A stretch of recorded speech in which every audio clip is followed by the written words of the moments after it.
Bom dia, boa tarde, boa noite, boa madrugada, não sei o horário em que vocês estarão assistindo a esta videoaula, então cumprimento a todos. Eu sou a professora Alana, é um prazer estar nas turmas de estética com vocês ministrando essa disciplina de farmacologia e toxicologia geral. Já faço parte da Escola Alvorada tem um tempo. É claro que o ideal seria nós estarmos nos encontrando de forma presencial, mas infelizmente, devido a essa pandemia, tivemos que nos reinventar, tivemos que nos readaptar a essa nova modalidade de ensino. Espero que dê tudo certo. Desculpem o áudio se estiver ruim ou a iluminação que não está tão boa, mas é vídeo amador. O importante é que o conteúdo seja baixado e conforme os dias vão passando as aulas, a gente vai se ajustando, vocês vão me dizendo o que eu posso melhorar, professora, a iluminação talvez vocês possam melhorar, essa forma da aula é melhor dessa maneira, enfim, vocês me falem o feedback de vocês em relação a essa aula, tá? Eu escolhi uma modalidade de aula onde eu vou apresentar os slides para que vocês fiquem com um material de apoio, de estudo, para que vocês não fiquem só com a aula falando, e torna-se um pouco cansativo, tá? A nossa primeira aula ela é um pouco mais extensa para apresentar o conteúdo, as próximas serão menores. Peço desculpas por isso, tá ok? Eu vou diminuir a minha tela, ela vai ficar aparecendo no canto inferior direito de vocês, porque vai aparecer para vocês a imagem dos slides da qual eu estarei falando, tá? Então, só um instante, vou diminuir aqui a minha tela, deixa eu aumentar, e agora a gente dá o início à disciplina, tá bom? A nossa disciplina, como eu falei, é de farmacologia e toxicologia geral, e nós iniciamos com o conceito básico de farmacologia. Hoje, basicamente, na sala de hoje, a gente não vai entrar tanto no conteúdo de estética necessariamente, nós vamos falar mais de conceitos gerais, tá bom? E nas próximas aulas, a gente entra mais na estética. Então, começando com farmacologia, nós temos a farmacologia como sendo um conteúdo da área da saúde que estuda como que as substâncias químicas interagem com os nossos sistemas biológicos, com o nosso organismo. No caso da estética, a gente vai ver a farmacologia do sistema nervoso central. Eu acho que talvez vocês já tenham tido a anatomia, né? Com certeza, vocês já tiveram essa disciplina, inclusive tem uma turma que eu estou ministrando agora, que fui eu que dei, então eu espero que já tenham tido, mas tranquilo se alguém não tiver tido, tá? Nós veremos a fisiologia, a farmacologia que atua no sistema nervoso central, no sistema cardiovascular, no sistema renal. Professora, eu sou da estética, por que eu preciso saber quais os efeitos que alguma medicação pode causar no corpo de uma pessoa? Porque, basicamente, a estética, as clientes de vocês, as pacientes, elas farão uso de medicações, elas farão uso de substâncias, loções, cremes, pomadas, que são categorizados como medicamentos e como qualquer medicamento pode apresentar reações, efeitos adversos, efeitos colaterais, efeitos não desejáveis da droga, e vocês terão que trabalhar com isso. Inclusive, vocês têm a disciplina de urgência e emergência exatamente para saber lidar com um paciente ou uma cliente que fez o uso de alguma substância durante o tratamento que possa ter lhe causado algum tipo de reação imediata, tá ok? Então, a gente passa para toxicologia. A nossa toxicologia, basicamente, ela vai tratar de substâncias que interagem com o nosso corpo também. Só que, enquanto a farmacologia, digamos que é algo bom, a toxicologia trabalha com a parte ruim dos produtos que são utilizados no meio da estética, no meio da beleza, digamos assim. Nós temos um conceito básico, uma frase clássica sobre toxicologia que fala que todas as substâncias são venenosas, não existe nenhuma que não seja. A dose correta é que diferencia um remédio de um veneno. Então, assim, aquilo que te cura ou aquilo que te faz a uma mudança desejada também pode ser a mesma coisa que possa lhe matar. Tudo vai depender da dose utilizada. Por isso que dose é uma coisa utilizada de forma individual. A toxicologia é a ciência que estuda os efeitos nocivos decorrentes das interações de substâncias químicas com o organismo. ela abrange uma vasta área de conhecimento: química, química analítica, farmacológica, toxicologia clínica, toxicologia forense, toxicologia ocupacional e a nossa, no caso, que é a toxicologia estética, mais voltada para produtos. E também é voltada para algumas drogas, porque no meio da estética, muitos pacientes fazem utilização de drogas, de medicações de forma injetável ou de forma oral para melhoria de aspectos do sistema tegumentar, da pele, dos cabelos, unhas, que são os anexos do nosso corpo, do sistema tegumentar, né? Lembra lá do sistema tegumentar? Nós temos 3 camadas de pele: a epiderme, que é a primeira, a derme, a segunda, e a hipoderme, que é o tecido subcutâneo, que é a terceira, que basicamente é a camada de gordura, tá? Nós temos procedimentos estéticos que abrangem desde a primeira camada da pele, desde a epiderme até o tecido subcutâneo, ok? Então, vamos lá para os conceitos gerais da farmacologia. Primeira coisa que a gente fala é sobre o medicamento. O medicamento é toda e qualquer substância que, quando introduzida no organismo, vai preencher uma das seguintes finalidades. Nós temos 4. O medicamento ou vai ter ação preventiva, que é quando evita o aparecimento de doenças ou reduz a gravidade das doenças, que são as vacinas. Que medicamento preventivo é esse? O exemplo que eu dei aqui são as vacinas. Vacina não tem efeito de curar nada. Ela tem o efeito de evitar que a pessoa adoeça. Ela não cura. Se eu tenho catapora, não adianta eu me vacinar contra a catapora. Eu me vacino antes de desenvolver para que eu evite que eu desenvolva. Mas, professora, eu conheço gente que se vacinou e que mesmo assim teve. Porém, quando uma pessoa vacinada desenvolve a doença da vacina com a qual ela tomou, os sinais e sintomas daquela doença são minimizados, são menores. Uma pessoa que desenvolve a catapora sem a vacina, é muito mais forte essa doença nela do que aquela que desenvolveu estando vacinada. Mas, enfim, a outra função da farmacologia dos medicamentos é quando ele tem ação diagnóstica, que são os contrastes radiológicos utilizados pelo pessoal da radiologia, onde esses contrastes são utilizados para fazer a localização da área afetada. Exemplo, na ressonância magnética, utiliza-se uma substância chamada de gadolínio, onde vai ser injetado no paciente para que essa substância colora. Ela funciona como um pincel, digamos assim, que ela pinta por dentro a área que vai ser estudada.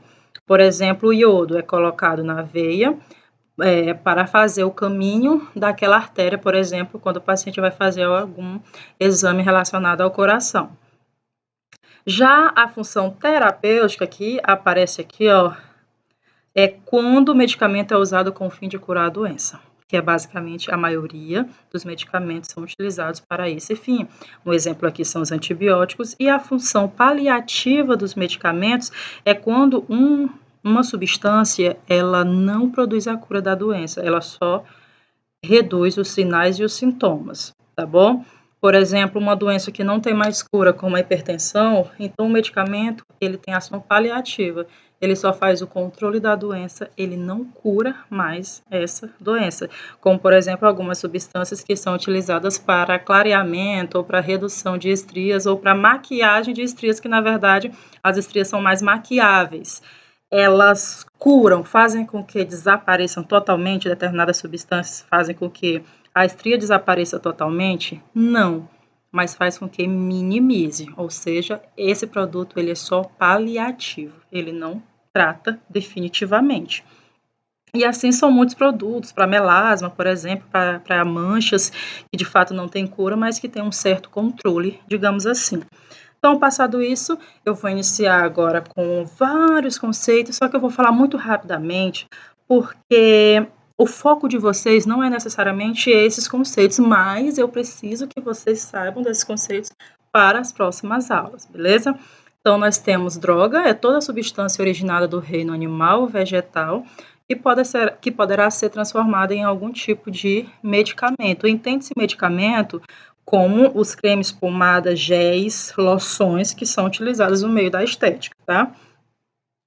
E a dose, a gente já falou aqui de medicamento anterior, e a dose é uma determinada quantidade de medicamento que, introduzida no organismo, vai produzir algum efeito terapêutico, ou seja, a dose ela é estipulada de forma individual. O que serve para mim não necessariamente vai servir na mesma quantidade para você, porque nós temos constituição corporal diferente, nós temos idades diferentes, nós temos pele, tipos de pele diferenciada, seca, mista, oleosa, enfim, tudo, a dose ela é muito particular, por isso que é tão necessário os profissionais da área, e como vocês, para que seja estipulado para cada cliente determinado tratamento, porque as pessoas costumam dizer, fulano, o que é que tu usou? Eu usei isso assim. Eu vou usar a mesma coisa porque é o mesmo problema. Não, não funciona, é para isso que existem vocês, profissionais da estética, para orientar essas pessoas de que o que serve para Maria não necessariamente vai servir para o José, tá bom? A forma farmacêutica é como aquela substância se apresenta, se vai ser comprimido, se vai ser injetável, se vai ser um xarope, se vai ser um shampoo, se vai ser um creme, se vai ser uma pomada, uma loção.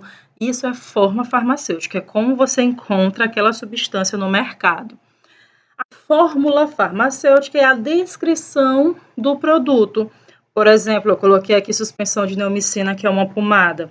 A Anvisa obriga, estipula que e é necessário que toda substância contida naquele frasco, naquela caixa de medicamento, de substância, tenha as descrições. O que tem ali dentro?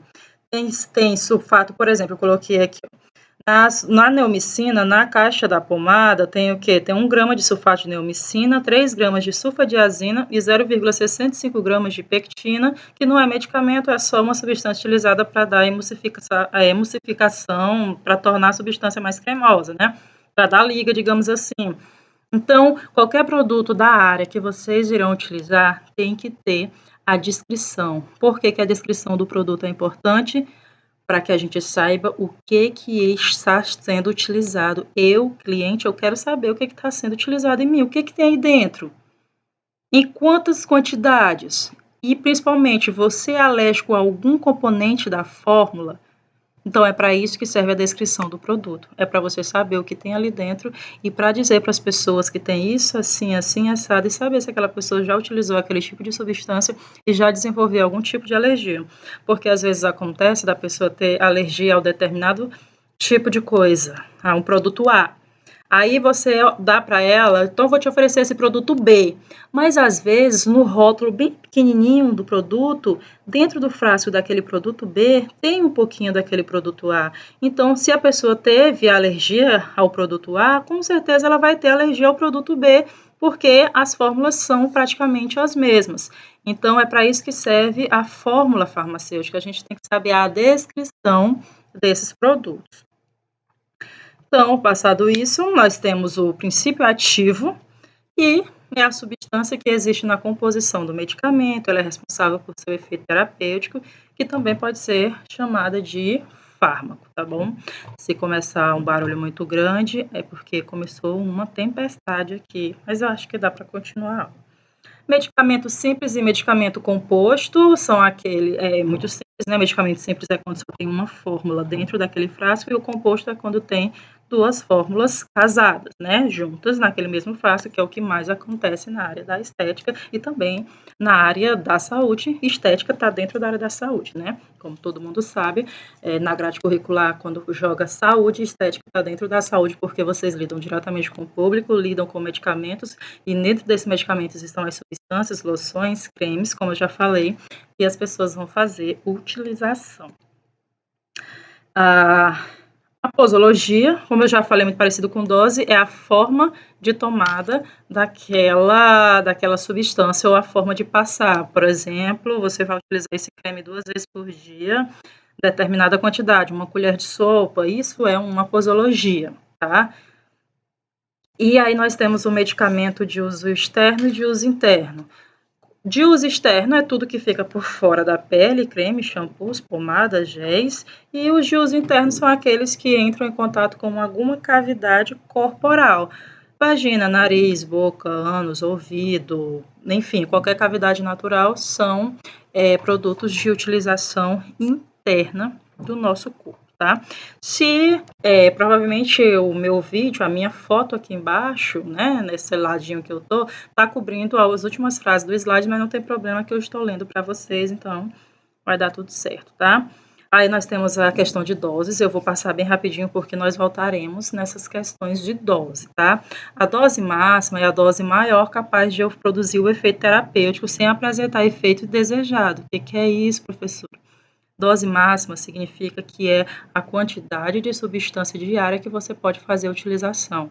Quando você pega uma bula de algum medicamento, você vê, por exemplo, paracetamol, tomar 3 vezes por dia 30 gotas, não exceder 90 gotas, por exemplo. 90 gotas significa que durante aquele dia, um período de 24 horas, você não pode tomar mais do que isso, porque se você tomar, ele vai começar a produzir algum efeito indesejado, tá? Então, por exemplo, algumas loções, utilizar 2 vezes ao dia, não exceder 3 vezes, significa que o teu corpo não está capacitado para receber aquela loção, aquela substância, mais do que 3 vezes no período de 24 horas, que é a duração de um dia. A dose letal, estamos aqui, ó, dose letal é a quantidade de um medicamento que é capaz de produzir o quê? A morte, né? E a dose letal, como eu já falei, ela é individual também. O que pode ser letal para você pode não ser para mim. Então, tudo vai depender da quantidade. Também porque as doses elas são levadas em considerações a idade do paciente, da cliente, elas são levadas em consideração o peso corporal, o tipo de pele, a composição, o tipo de trabalho que aquela pessoa exerce, se é trabalho com exposição ao sol, é trabalho em ambiente fechado, com ar-condicionado, que tende a ressecar a pele, que tende a torná-la mais adstringente, enfim, tudo vai depender dessas questões, tá?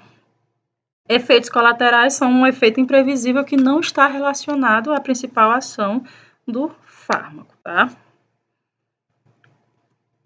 E aí a gente tem medicamentos placebos e medicamentos fitoterápicos.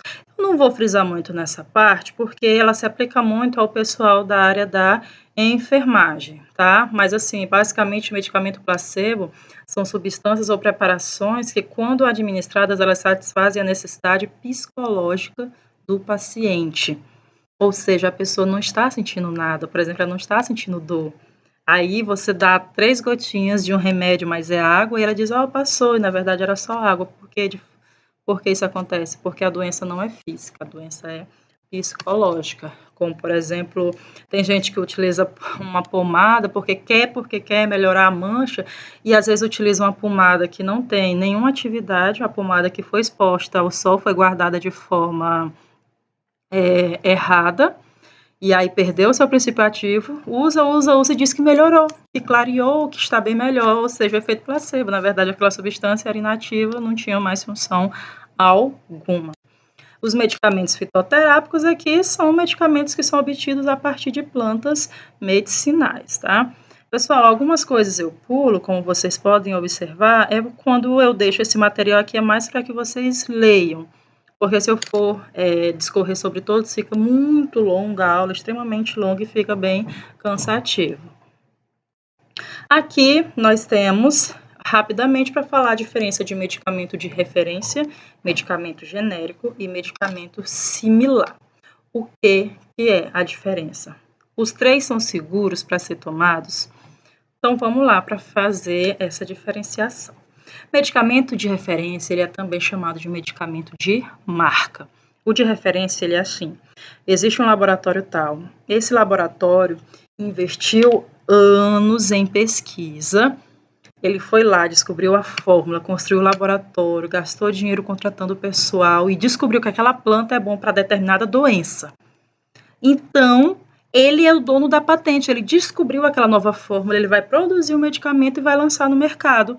Então, o medicamento de referência ele vai ser mais caro porque a indústria que encontrou, que descobriu esse fármaco, tem que ter o retorno financeiro que ele gastou para descobrir essa nova fórmula.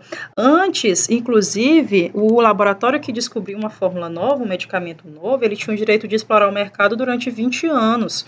Ou seja, só ele vendia aquela droga, aquele remédio, já que ele descobriu. Mas qual que é o problema disso? O problema disso é que gera uma disparidade no preço, porque se só eu vendo, eu posso cobrar o preço que eu quiser, ainda mais quando se trata da área da saúde, que as pessoas, independente do dinheiro, ela quer salvar aquela vida, então compra a qualquer preço. Mas, graças aqui no Brasil, foi derrubada esse período de patente, né, de produção da fórmula só de um laboratório, então assim que eles descobrem, eles têm que liberar a fórmula para os outros laboratórios, tá? Então, o medicamento de referência ou de marca é aquele que descobriu a fórmula, que investiu durante anos, 20, 30 anos de pesquisa para descobrir aquele novo fármaco. O medicamento genérico, ele é o quê? Ele é idêntico ao medicamento de referência, porém, obrigatoriamente, por lei, ele tem que ser mais barato. Por que tem que ser mais barato? Porque ele não descobriu a fórmula. Ele foi somente comprou a fórmula pronta do medicamento de referência. Então, se eu não pesquisei, se eu não contratei pessoal para fazer a pesquisa, se eu não investi em laboratório, se eu não fiz nada, eu só comprei a fórmula pronta, a receita, é lógico que obrigatoriamente eu tenho que vender esse medicamento mais barato. E o medicamento de referência, ele é idêntico, igual em tudo ao medicamento de referência. Ele só não pode ter o nome da marca. Por exemplo, se tu cria um produto, um creme novo, tu dá o nome que tu quiser. A pessoa que tu vendeu a fórmula, ela não pode dar o mesmo nome que você, porque você já registrou a marca. Então, aqui, ó, por exemplo, medicamento. Novalgina é o nome do medicamento de referência. O genérico, ele é o quê? Ele é chamado só de dipirona sódica, tá aqui, ó, dipirona sódica. Isso aqui é o quê? Princípio ativo. Isso aqui é o quê? Marca. Isso é marca e isso é princípio ativo. Então, obrigatoriamente, o medicamento genérico tem que ter a tarja amarela, o nome genérico, e tem que ser mais barato, 20 a 30, 40% mais barato que o medicamento de referência, e ele é idêntico ao medicamento de referência. Se o de referência é oral, o genérico, também tem que ser oral. Se o de referência, o de marca, ele foi feito para tratamento de espinha, o genérico obrigatoriamente também tem que ser para o mesmo tratamento da mesma patologia, da mesma doença. Não pode ter diferenciação de maneira nenhuma, tá? E aqui, ó, como vocês podem ver, ó, genérico é aquele que contém o mesmo fármaco, na mesma dose, administrado pela mesma via que o medicamento de referência, com a mesma indicação terapêutica, e ele é apresentado a mesma segurança que o medicamento de referência. Então, é idêntico, gente. Quebrem esse mito de que o de referência é melhor, que o de marca ele vai ser... É a mesma coisa. É idêntico. Só é mais barato o genérico, porque ele não investiu em pesquisa, ele já comprou a fórmula prontíssima só para ele produzir. E nós temos um medicamento similar. É seguro? Também é seguro. O que pode mudar no medicamento similar? A dose de indicação, o tamanho e a forma do produto, o prazo de validade pode ser diferente. O que é isso? O similar, ele é a cópia do medicamento de referência, só que ele não é uma cópia fiel. Às vezes o de referência, ele é lançado de forma em comprimido, e às vezes o similar lança a mesma fórmula, só que em gotas. O genérico não pode fazer isso. Ele tem que ser igual, idêntico à cópia fiel. Já o similar, por exemplo, o material utilizado para produzir a embalagem do similar, ele é de mais baixa qualidade. Vocês já viram a caixa de medicamento similar? É um papelão bem ruinzinho, rasga com facilidade. Aí você pega a caixa de um medicamento genérico ou similar, eles vêm toda lacrada, com aquele negocinho transparente que é bem difícil de você tirar, de você rasgar.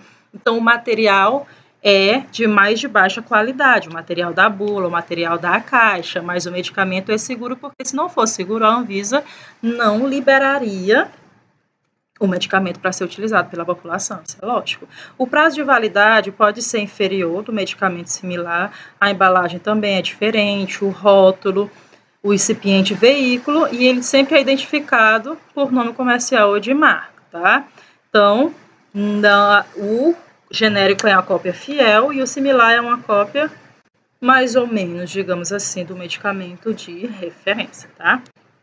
Ok? Então, continuando, nós temos a origem dos medicamentos, são a partir de onde que esses medicamentos vêm, de onde eles são retirados, de onde esses medicamentos são encontrados. Eita, tá uma chuva grossa aqui, eu acho que dá para ouvir. daí. Mas vamos lá. Segundo a sua origem, os medicamentos podem ser naturais, que são aqueles medicamentos extraídos diretamente de animais ou plantas. Dos animais, eles podem ser extraídos das glândulas ou de peçonhas. A peçonha é o local onde o veneno do animal fica inoculado, fica guardado. Por exemplo, o escorpião, a peçonha dele fica no rabo, né? Todo mundo sabe, no rabinho do escorpião, lá na ponta. A da cobra fica aqui nos dentinhos dela aqui, né, ficam umas glândulazinhas aqui, nas presas dela, pronto, lembrei o nome, presa, onde fica inoculado a peçonha, o veneno. Isso é quando vem uma origem natural. Por exemplo, o que eu coloquei aqui, as insulinas.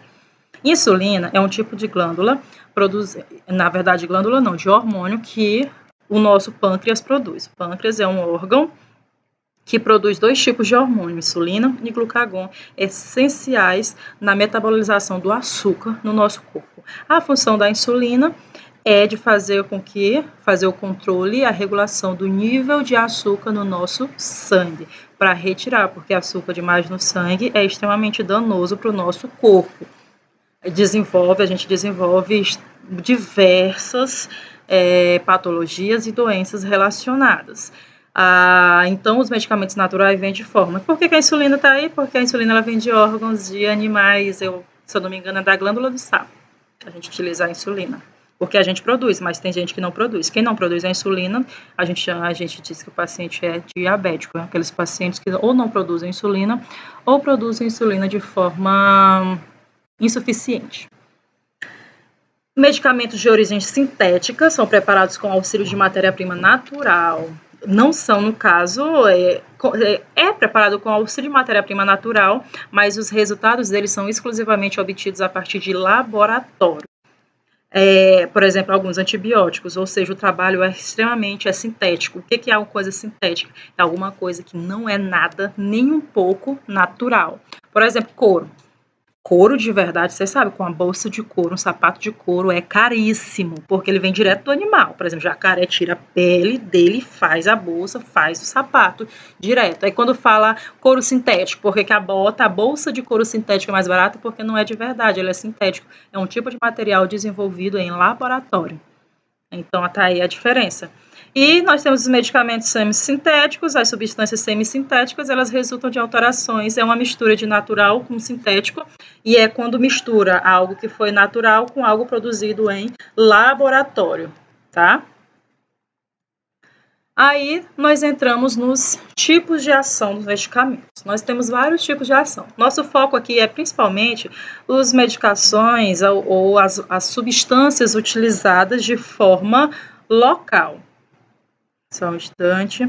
As utilizadas de forma local é aquela que exerce o efeito somente no local da aplicação, sem passar pela corrente sanguínea. Ou seja, alguns colírios e algumas pomadas, elas são passadas somente na pele, a ação dela é só aqui. Ela não entra na corrente sanguínea e não vai produzir nenhum efeito no meu corpo, ok? Então, assim, nós temos alguns tipos de ação local. Por exemplo, nós temos a ação antisséptica. São aquelas substâncias que impedem o desenvolvimento de micro-organismos. Por exemplo, o álcool iodado ou álcool 70, que tanto a gente está utilizando agora. O que é essa substância? Por que é chamada de antisséptica? Porque quando a gente passa nas nossas mãos, elas impedem o desenvolvimento e a proliferação de vírus, bactérias, no caso, por exemplo, da Covid-19, do coronavírus, né? O que o álcool gel faz? Ele mata o coronavírus necessariamente? Não. O álcool em gel, ele destrói uma camada de gordura que o vírus tem por fora, ele tem uma capa. Então, o álcool gel vai lá e destrói essa capa. Quando o álcool destrói a capa do vírus, o vírus fica exposto, então é mais fácil dele morrer.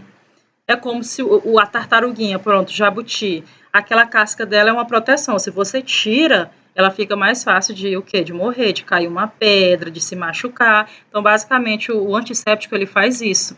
Ele ajuda na proliferação, no impedimento do desenvolvimento de micro-organismos nas substâncias. Clorexidina, muito utilizada para lavagem de mãos na área hospitalar.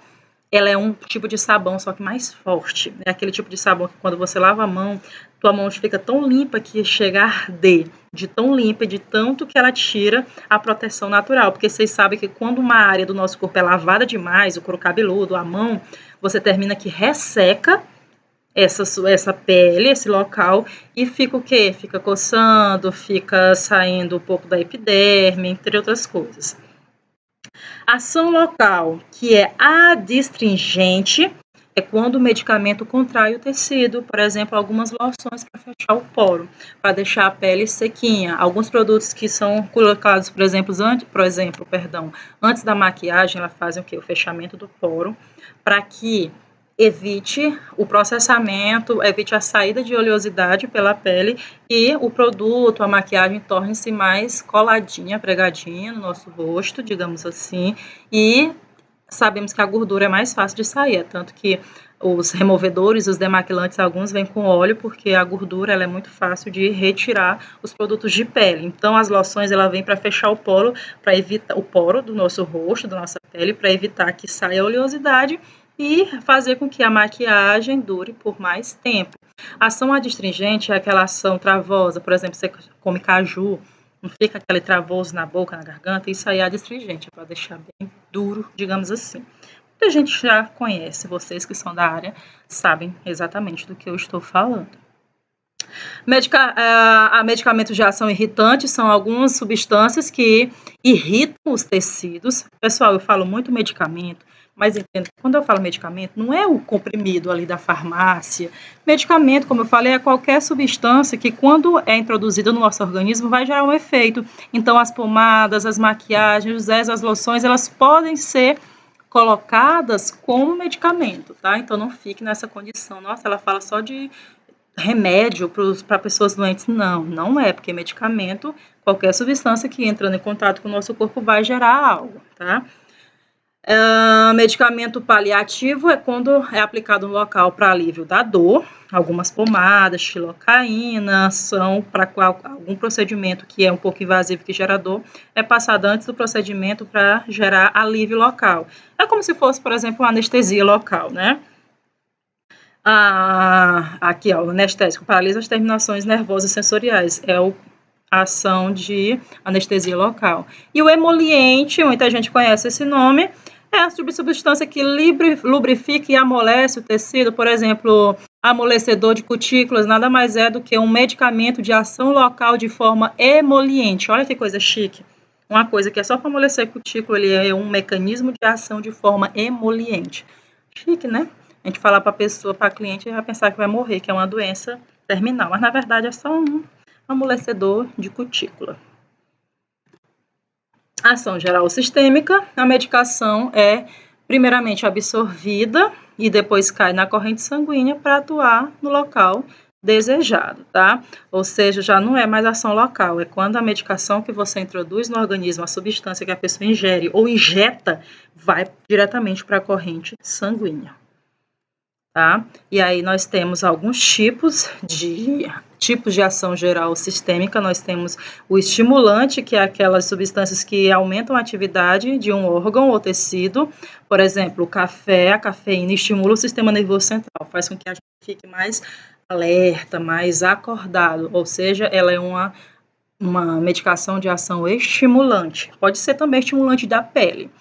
Depressão é o contrário, não é que causa depressão, mas é que diminui as nossas função de um tecido ou órgão. Aqui eu coloquei, por exemplo, a morfina é um medicamento para dor, só que ela também funciona como sedativo. Você alivia a dor, mas o quê? Deixa a pessoa sonolenta e bem letárgica. Aí nós temos também medicamentos de efeito cumulativo, são aqueles medicamentos, substâncias que é de difícil eliminação pelo nosso organismo. E uma vez elas introduzidas, é muito difícil de ser eliminada, porque tudo que a gente consome, que a gente ingere, tem que ser eliminado. O principal órgão de eliminação das substâncias que a gente injeta no corpo é o sistema renal, como todo mundo sabe, mas tem outros locais também que a gente pode estar eliminando substâncias, tá? Nós temos os anti-infecciosos, que são capazes de destruir os micro-organismos, responsáveis por alguma infecção. E nós temos os antagônicos, que são drogas que são associadas e uma anula o efeito da outra, ou seja, essas drogas, substâncias não podem ser utilizadas juntas, porque uma tira o efeito da outra. Tranquilo, aqui. E aí a gente tem a forma de apresentação dessas medicações. Como é que você encontra as substâncias no mercado? De que forma? A gente tem de várias formas, tem sólido, líquido e gasoso. O primeiro sólido que a gente encontra, só eu vou passar com essa parte um pouco mais rápido, porque não é muito do interesse de vocês. É essa forma de apresentação. Como eu falei, as aulas posteriores serão mais fiéis ao curso de vocês, que é de estética, né? A primeira fórmula que a gente tem aqui, o sólido, é o comprimido. O comprimido, como o nome já diz, nada mais é do que algo que sofreu compressão. O comprimido, na verdade, é um pó, onde eles colocaram dentro do molde e fizeram o quê? Comprimiram, apertaram e obtiveram essa compressão em moldes dessa substância. E aí você tem vários formatos, tudo depende do tipo de forma que você utilizou.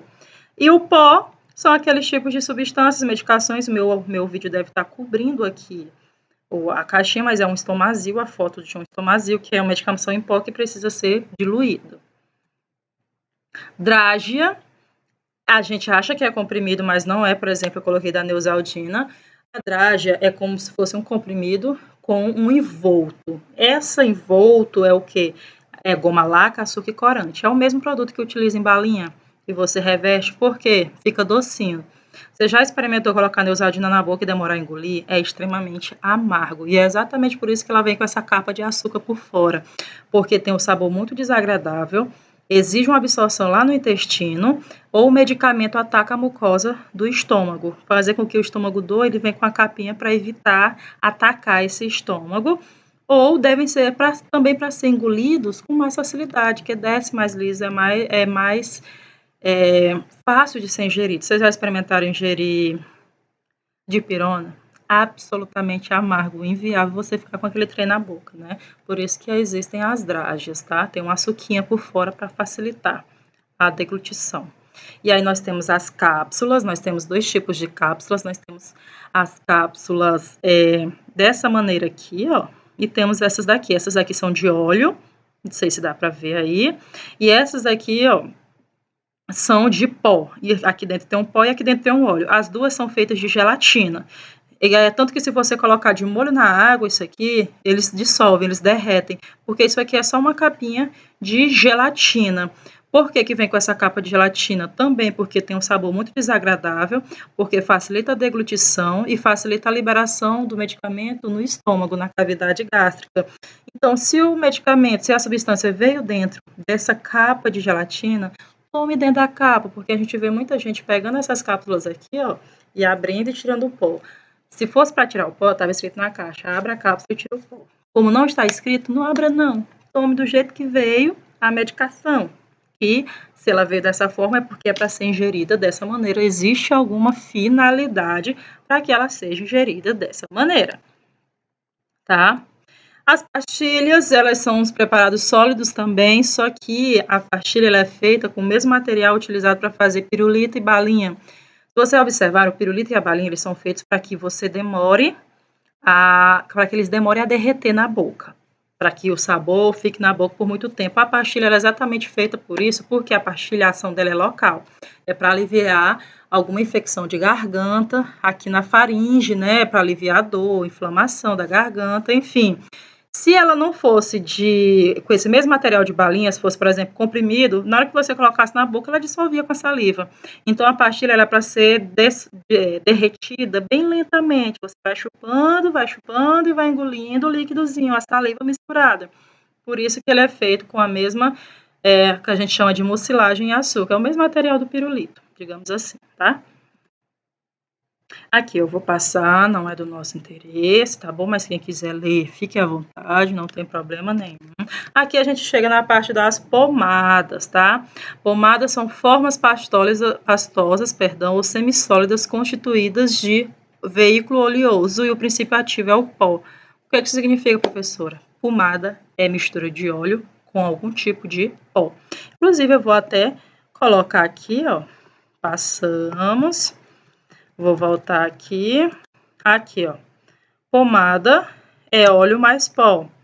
Para facilitar o estudo de vocês, óleo mais pó. Se você, por exemplo, pegar uma hipoglós, um Abepantol, você vai ver que tem um óleo. Então, quando você pega um pó de alguma substância e mistura com óleo, isso forma uma pomada, tá?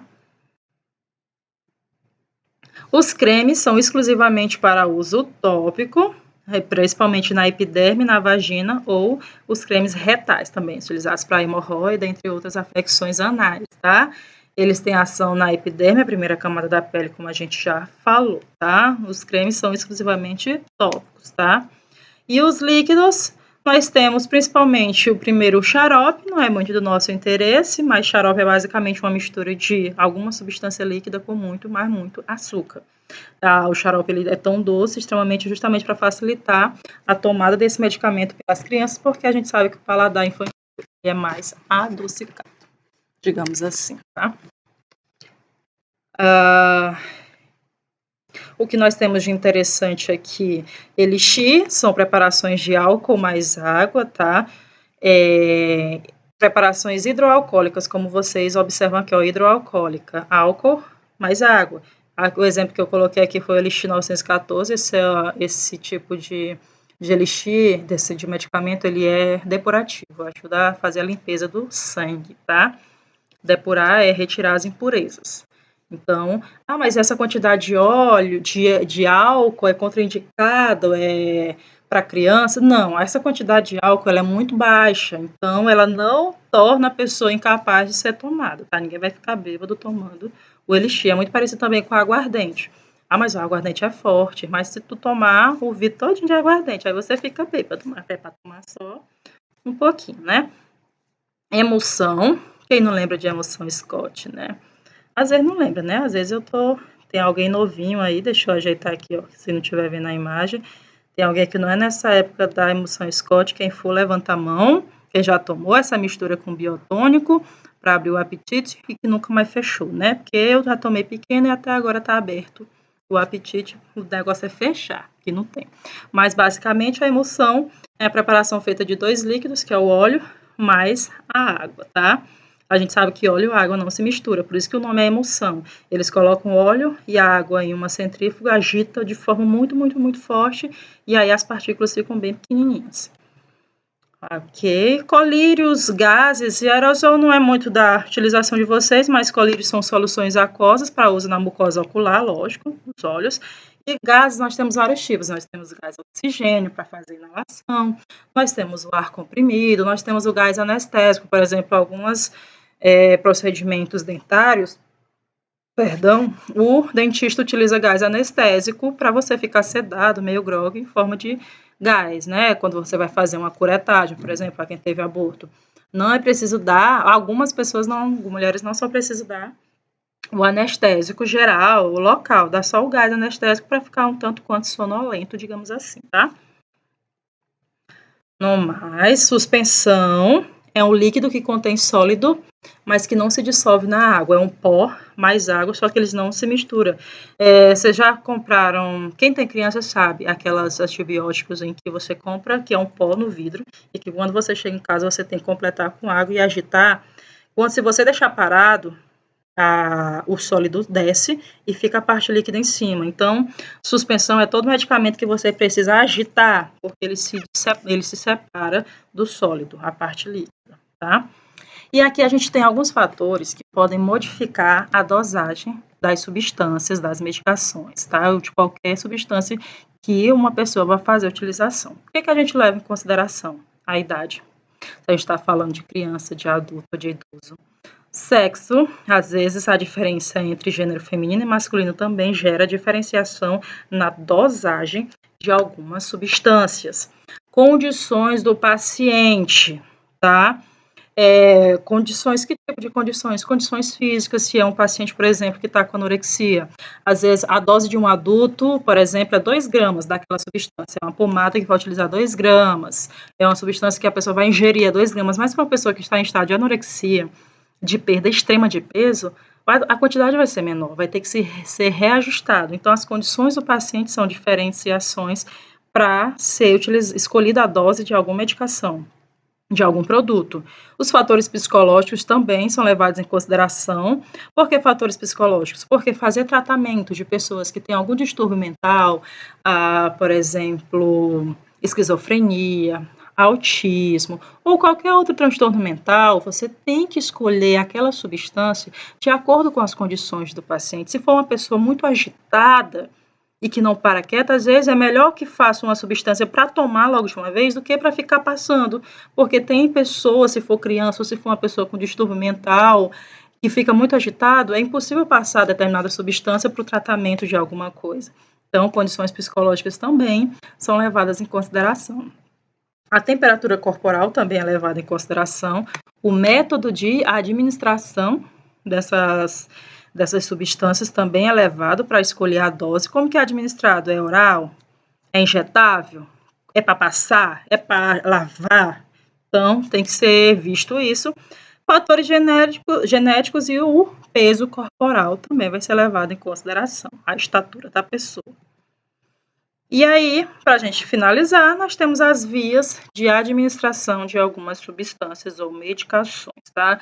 A gente tem, como já falou, a gente tem medicação de forma oral, de forma injetável, de forma intramuscular, que são as injeções, tá?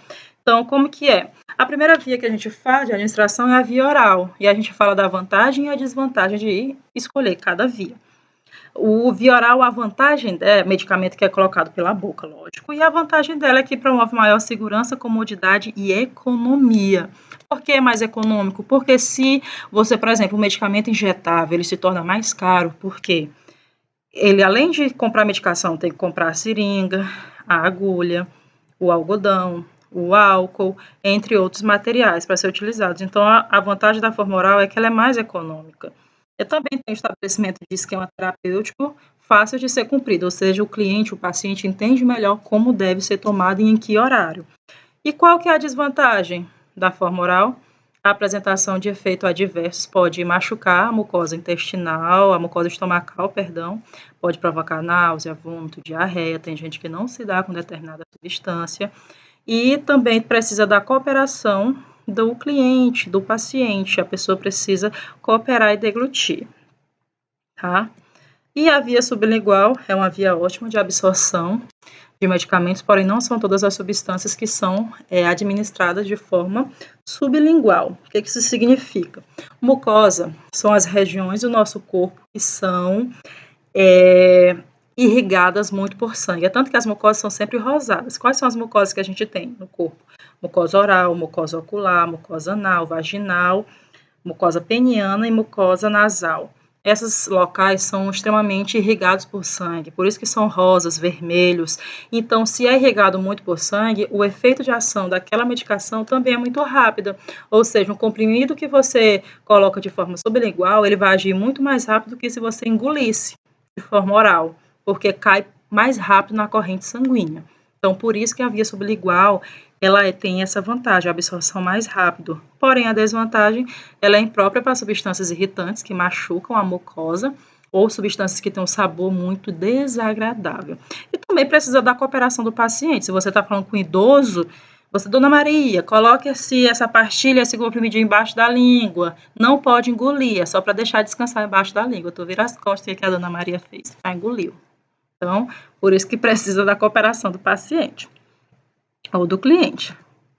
Nós temos a via retal, os medicamentos são absorvidos pela mucosa retal, mas não é utilizado muito na nossa área, porém, como faz parte do conteúdo, eu tenho que falar, não custa nada saber. A vantagem da administração de substâncias via retal é que pode ser aplicadas no paciente de forma com que ele esteja dormindo, pacientes inconscientes.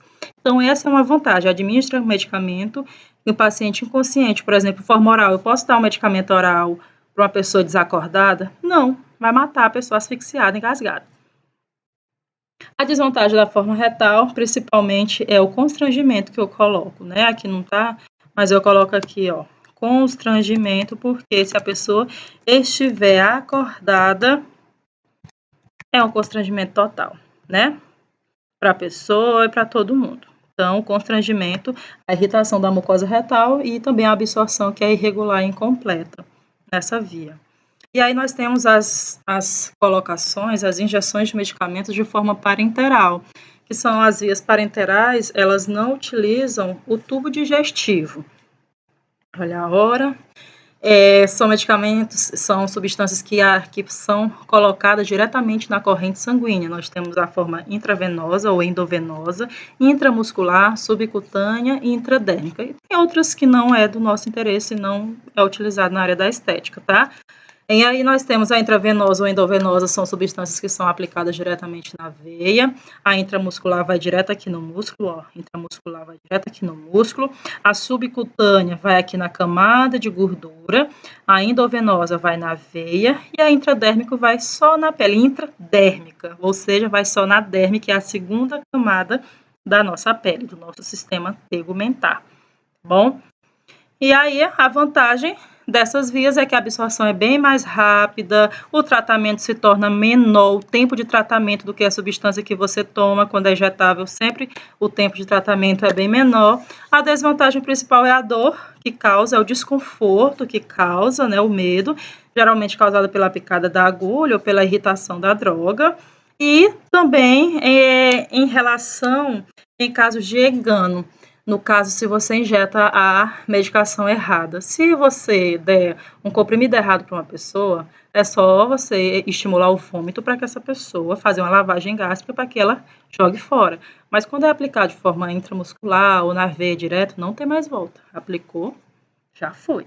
Então, pode ser uma desvantagem, tá? Então, assim, pessoal, eu vou colocar aqui, ó, ao final de cada aula, a nossa atividade, ó. Aqui são 4 questões, tá aí na tela, você pausa a tela e copia. Vou passar para a segunda, são 10 questões, tá bom? Observem, leiam. Se tiver algum erro de digitação, só tirar dúvida comigo, não tem problema nenhum. Erros acontecem, a gente prepara a aula de forma rápida. E eu já dei no grupo as informações que são passadas, mas eu coloquei aqui no final da aula. Na verdade, eu não coloquei nessa aula aqui, mas eu colocarei nas próximas, mas eu já informei no grupo que essas atividades você tem que copiar as perguntas, copiar as respostas, manuscrito, numa folha, no caderno, onde você quiser. Você vai tirar uma fotinha. Tem um aplicativo de scanner que você pode transformar essa foto em PDF. E aí você me envia por e-mail, alana.alvorada@hotmail.com, tá? Me envie lá. Eu vou estipular a data para vocês no grupo, mas já aviso de antemão que eu recebo as atividades somente até dia 7, na quinta-feira, até às 18 horas, tá? Serão 4 atividades, serão 4 aulas, então serão 4 atividades. Cada atividade avaliativa vai valer 10, tá? Eu vou até aumentar aqui a tela. Aqui, ó, cada atividade vai valer 10, então são 4. Ao final, eu vou somar as 4 e dividir por 4, somar as 4 notas e tirar a sua média. No mais, é isso, pessoal. Gostaria de agradecer a atenção. Perdoe a aula extensa, mas a gente tem de forma virtual, é mais complicado do que a forma presencial, mas assim, é necessário. Queria agradecer até aqui. Perdoe se eu falei de forma muito rápida, me chamem a atenção, professora, falei mais devagar. Então, bons estudos e se você puder, fique em casa. Falou? Beijo. Até a próxima aula.